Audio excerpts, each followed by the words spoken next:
Job పక్కా 5 లక్షల challenge programme లో చేరండి. 100% ప్లేస్మెంట్ సపోర్ట్ తో కేవలం 100 రోజుల్లో ఉద్యోగం తెచ్చుకోండి. 5 లక్షలు.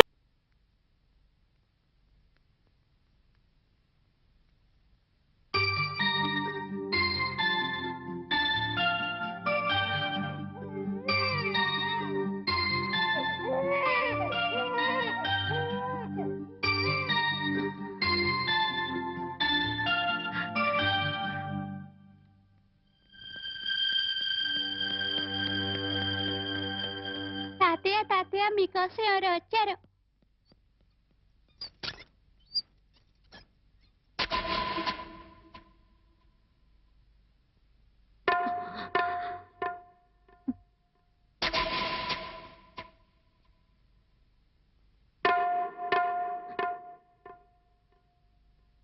ఎవరమ్మా నువ్వు? చెప్పమ్మా, ఎవరు నువ్వు? నువ్వెవరో నాకైతే తెలీదు. ఒకవేళ మా ఆవిడికి ఎవరో తెలుసేమో. ఒక్కసారి పిలుస్తానుండమ్మా. పూర్ణ, పూర్ణ.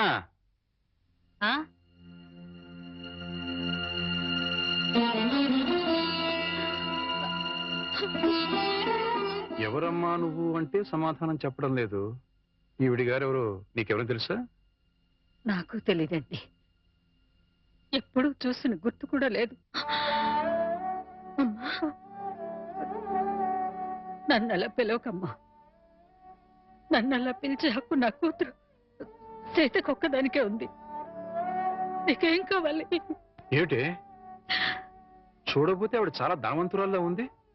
ఏదో కావాలని నీ పెంకుటింటి ముందు నిలబడి అడగాల్సిన కర్మ ఆవిడకేం పట్టిందే? చూడు, ఆవిడ కట్టుకున్న చీర చూడు. నీ జీవితంలో ఎప్పుడైనా అంత ఖరీదైన చీర కట్టుకున్నావా? ఏదో సంసార పక్షంగా సగటిల్లాలుగా బతికేస్తున్న నీ ఇంటికి అంత గొప్ప ఆవిడ ఎందుకు వస్తుంది? ఎవరిదైనా అడ్రస్ కనుక్కోవడానికి వచ్చి ఉంటుంది.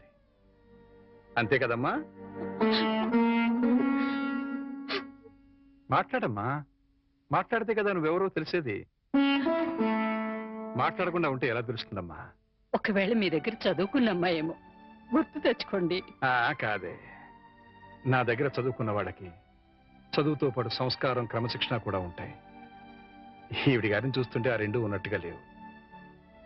అందుకని ఈవిడ నా శిష్యులు కూడా కాదు. చూడమ్మా, మా అమ్మాయి గుడికెళ్ళే టైం అయింది. నిన్ను చూస్తే మా అల్లుడికి నీకు సంబంధం ఉందని అనుమానపడే అవకాశం ఉంది. దయచేసి ఇక్కడి నుంచి తొందరగా వెళ్ళిపోమ్మా.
ఏంటి ఇక్కడికి తగలబడ్డావు?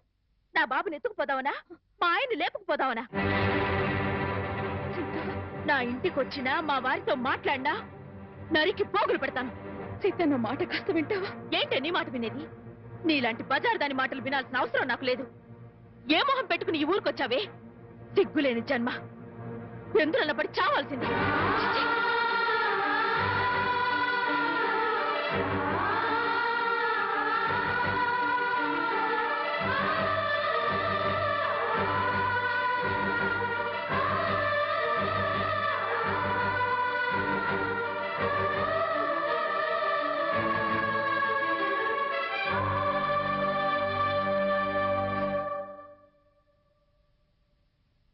వాణి వాణి, నువ్వు మా ఇంట్లో ఉన్నావని తెలిసి మీ అమ్మ నాన్న వచ్చారు. లోపలికి రమ్మని ఎంత పిలిచినా రావట్లేదు. నీతో మాట్లాడి వెళ్తామని బయటే నుంచున్నారు. నువ్వు వెళ్ళి మాట్లాడిరా.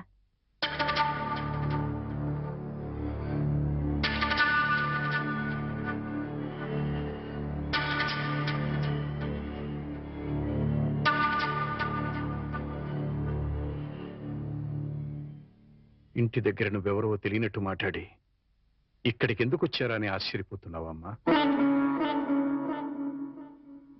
అక్కడ నువ్వు ఎక్కువసేపు ఉంటే అల్లుడు నిన్ను చూస్తాడని పంపించేశావు. అమ్మా, ఈ ముసలి తల్లిదండ్రుల మీద, భర్త మీద నీ కక్ష తీరలేదా?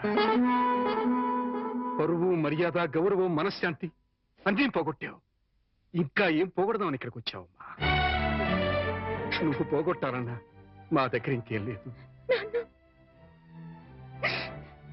ఆ నాన్నని వాడు ఒకడున్నాడు, వాడు నీకు జన్మనిచ్చాడు, పెంచి పెద్ద చేశాడు అనే విశ్వాసం నీలో ఏమాత్రం ఉన్నా సాయంకాలానికల్లా ఈ ఊరుదులు పెట్టి వెళ్ళిపో.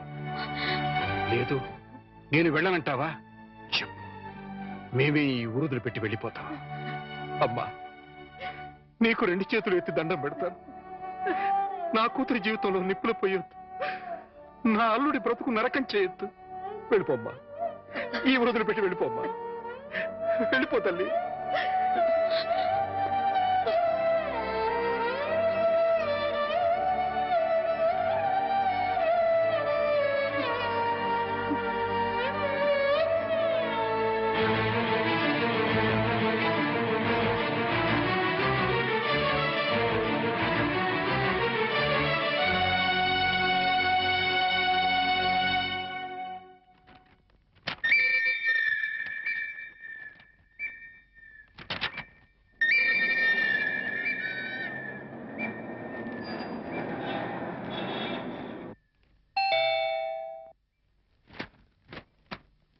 ఎవరు? ఏంటి, బాణి వచ్చిందా? వచ్చింది. ఏ మొహం పెట్టుకుని తిరిగి వచ్చావని చెడామడ తిట్టి పారేశాను. అంతేకాదు, ఏం మహాతల్లి మా ఆయన లేపుకుపోదామని వచ్చావా అని అడగాల్సిన 4 మాటలు అడిగి దులిపి పారేశాను. సరే సరే, అసలు ఎందుకు వచ్చిందో అడిగావా? ఆవిడ గారు ఎందుకొస్తే మాత్రం నాకెందుకని అడగలేదు. నీకు బుద్ధుందా? ఎన్నేళ్ల తర్వాత వచ్చిందంటే పాపం ఏదో కష్టం ఉంటే వచ్చుంటుంది. ఎందుకు వచ్చిందో, ఏ పని మీద వచ్చిందో కనుక్కోకుండా పంపించేస్తావా? ఇది మరీ బాగుంది. మధ్య నా మీద వస్తారేమిటి? సరే, బాణి వచ్చిన విషయం నాకెందుకు చెప్పలేదు? నేనే చెప్పొద్దన్నాను బాబు. అది మళ్ళీ నీ కంటపడితే గతం నీకు గుర్తుకొస్తుందని, ప్రశాంతంగా ఉన్న నీ మనసు మళ్ళీ పాడైపోతుందని నేనే చెప్పొద్దన్నానయ్యా. మామయ్య, పోనీ వాణి ఎక్కడుందో తెలుసా? మా ఇంట్లో ఉంది. ఇంతకు మునిపే మా ఇంటికి వచ్చింది. ఎప్పుడు కళకళలాడుతుండే ఆ మొహంలో కళాకాంతులు లేవు. మనసులో పశ్చాత్తాపం, మాటలో పశ్చాత్తాపం, ముఖంలో పశ్చాత్తాపం. తను చేసిన తప్పును తలుచుకుని కుళ్ళి కుళ్ళి ఏడుస్తోంది. నీతో ఒక్క మాట చెప్పినమని నన్ను పంపించిందయ్యా. ఇంకో అరగంటలో ట్రైన్కి వెళ్ళిపోతున్నాను అంకుల్. శాశ్వతంగా వెళ్ళిపోతున్నాను. ఇంకెప్పుడు ఎవరికి కనిపించను. ఒక్కసారి ఆయనతో మాట్లాడాలి, తీసుకురావు అని ఆ బిడ్డ దీనంగా అడుగుతుంటే కడుపు తరుక్కుపోయిందయ్యా. చేతకాక చిన్న పిల్లలు ఏడ్చేశారు. రామారావు, వాణ్ణి తను పోగొట్టుకున్న స్థానాన్ని సంపాదించుకోవాలని అనుకోవటం లేదు. తనకు ఆశ కూడా లేదు. కేవలం నిన్ను కలుసుకోవాలని, మాట్లాడాలని తపన.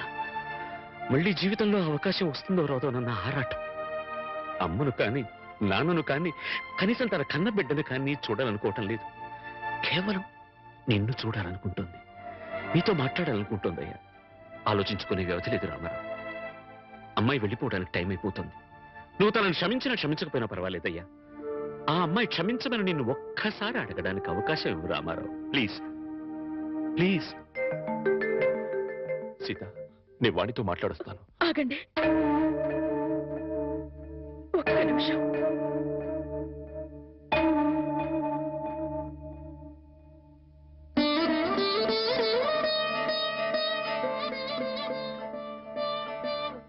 ఆడవాళ్ళు ఎవరొచ్చినా పసుపు కుంకుమ పెట్టి పంపడం ఈ ఇంటి ఆనవాయితీ.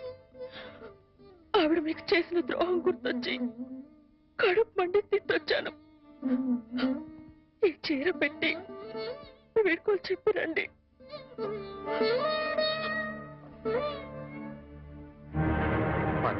వాణి ఎక్కడ? ఆ గదిలో ఉంది. వెళ్ళిపో.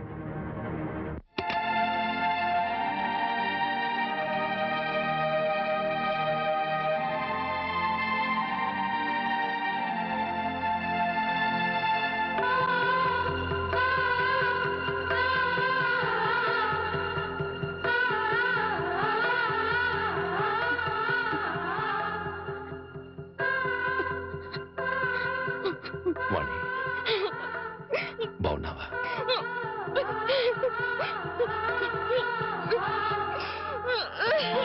వాణి, వాణి, ఏమిటిది? ఇలా కొంచెం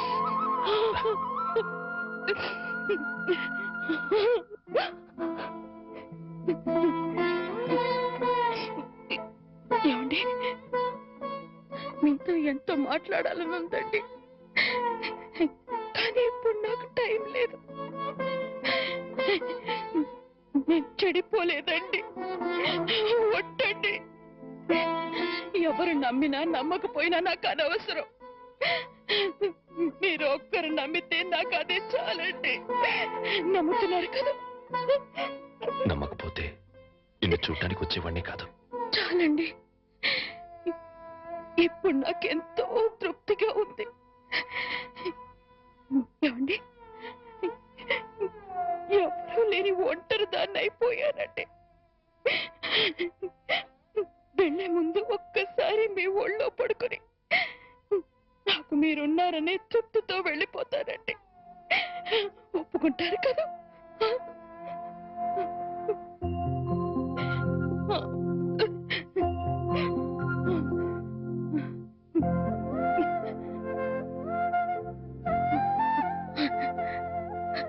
వాణి, ఇంటికి వెళ్దాం పద. అందరూ లేచిపోయిందని నిందలు వేసిన అవేమీ పట్టించుకోకుండా మళ్ళీ నన్ను మీ జీవితంలోకి ఆహ్వానించే పెద్ద మనసు మీకున్నా వచ్చే అర్హత నాకు లేదండి. కార్లు, బంగ్లాలు, నగలు, కోట్లు కావాలన్న పిచ్చిలో వాటన్నిటినీ మించిన మిమ్మల్ని వదిలి వెళ్ళిపోయానండి. నా జీవితాన్ని నేనే నాశనం చేసుకుంటాను.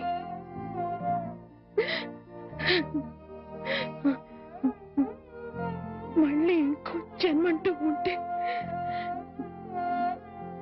మీ భారీగానే పుడతానండి. ఆ జన్మలోనైనా అందరూ మెచ్చుకునే భార్యగా జీవితాంతం మీతో కలిసి జీవించాలని కోరుకుంటున్నానండి. ఇక హాయిగా వెళ్ళిపోతానండి.